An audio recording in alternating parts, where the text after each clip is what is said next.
kubanga tunungira ekisaawe nakiyingidde tulinde ekisanja kiddako.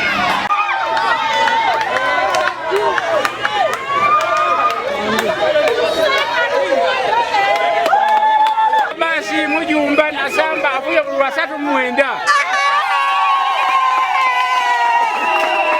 avuye ku 26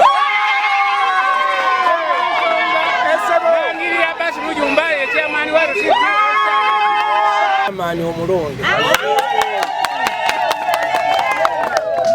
basoma adda wano nabye mwetagako ebyange okusinziira ku buyinza obumpeebwa n'okulaba engeri gye tunaatambuzaamu omulimu guno.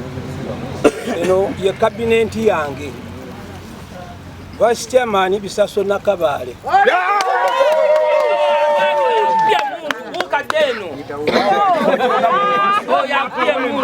Nansomuga Aneti Sekuritano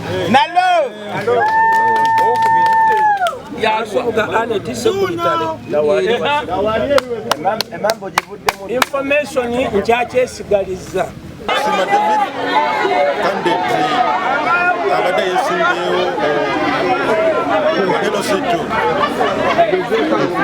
kagenze bulungi ndi mupya omuwiiki emu ntaddeko okuvuganya kw'amaanyi. Nkambeti afunye omulwa 39 afunye omulwa 26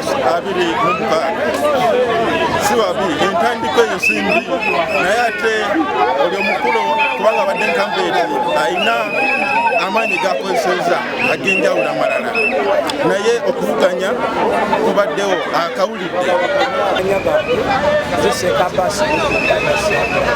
Chairman we Lusiti aliko ate era alondeddwa oluvannyuma lw'okulayira nsuubira nti nja kuba ne purogulaamu yange naye akalulu kano kabadde ka mazima na bwenkanya newandibadde nga kabaddemu amakuudo mangi abantu abamu babasuuziza mu ziwooteeri era tugenza okumaliriza nga LC1 ey'ekivuvu eyo yawambiddwa ebadde mu Rwanda naye twebaza nti abantu bamaze ne bavaayo ne balaga amazima ne bagamba nti ekintu kisaanira. Nze ndowooza nti munnange bwe tuvuganyiza naye akoze bw'ate ennaku 4 bw'abanga afunye abantu 25 akoze n'amaanyi.